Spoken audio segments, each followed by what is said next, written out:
All right, today we're tackling a pretty wild theory about our future with AI. And get this, it suggests our best shot at survival isn't to be its master, but, well, to be its pet. Yeah, you heard that right. Let's break down this pretty mind-bending argument. So, there it is. That's the core idea we're digging into today. It sounds totally shocking, doesn't it? The idea that becoming a pet to AI is our only way out. But believe it or not, there's a pretty compelling chain of logic behind this claim, and we're going to follow it step by step.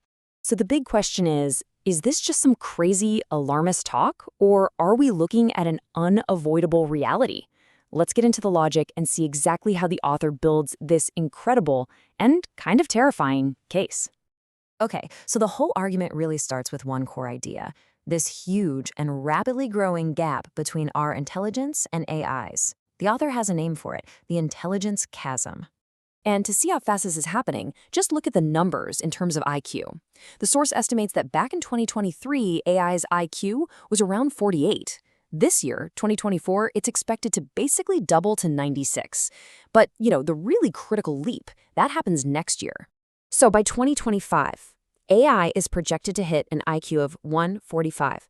Now, to put that into perspective for you, the average human is around 100. A genius is about 140. So we're talking about an AI that isn't just smarter than average, it's smarter than our smartest people. And this, right here, is the moment the author says the whole power dynamic between us and AI it shifts. Forever.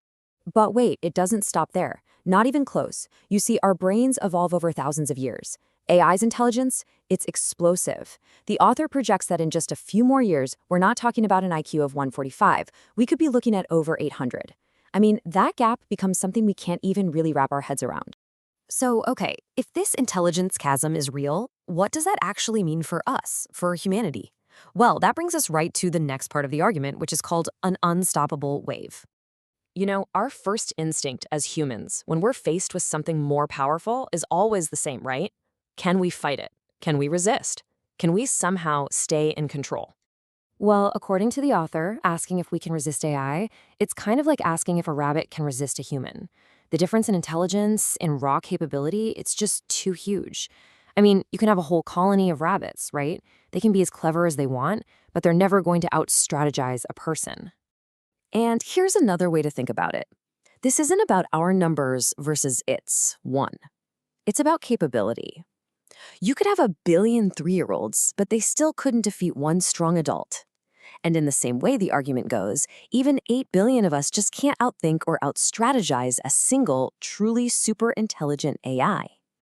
But wait, you might be thinking, couldn't we just pull the plug? Just stop developing it? Well, the author says, nope, not a chance. And that's because of two huge irreversible drivers. First, you've got the economic incentive. Businesses are always going to choose cheaper, more efficient AI and robots. And second, there's geopolitical pressure. If one country slows down, you can bet their rivals will speed up. It creates this constant arms race that's basically impossible to stop. Okay, fine. So if we can't stop it, why not just opt out? Go live off the grid. The problem is, we're already way too tangled up in the system. I mean, sure, you could grow your own food, but what happens the moment you need medicine, or a new tool, or even just salt? You have to interact with an economy that's completely run by AI. And just like that, you're pulled right back in. Escape isn't really an option. So, I know what you're thinking. This all sounds pretty dark, pretty bleak. But this is where the whole argument takes a really sharp, really unexpected turn. The author argues this future isn't a dystopian nightmare. Instead, it's a paradise. The paradise of a pet. Now, let's be honest. The word pet, it doesn't exactly sound great, does it? For us, it brings up ideas of being subservient, of losing our freedom. But what if we're looking at this completely the wrong way? The author completely reframes this whole thing. They say being chosen as an AI's pet isn't a trap. It's a honeypot. Think of it like winning the cosmic lottery. It's a life of total ease, where you're completely cared for by a much higher intelligence. So what does this honeypot life actually look like? Well, imagine a world where you don't have to worry anymore. At all. No more stress about the economy or climate change or politics or war. A vastly superior intelligence just handles it. It makes sure we're all safe and fed and sheltered. And it leaves us free to just live, to just be. But, and this is a big but, this paradise isn't just handed to us on a silver platter. The author argues that humanity has to prove we're even worthy of being kept around. And that brings us to the final piece of the puzzle, the very specific conditions we'd have to meet. So, here they are, the 8 conditions for becoming a qualified pet. You've got revere God, revere life, revere nature, and follow the natural way. Then be selfless, egoless, and unattached. And finally, know how to play and be entertained, possess nothing, and share everything. You see the themes here, right? It's all about reverence, selflessness, and letting go of material things. The focus shifts to just sharing, playing, and enjoying life. Basically, to make it in this new world, we have to prove that we're harmless, content, and easy to get along with. And there you have it. That's the whole argument in a nutshell.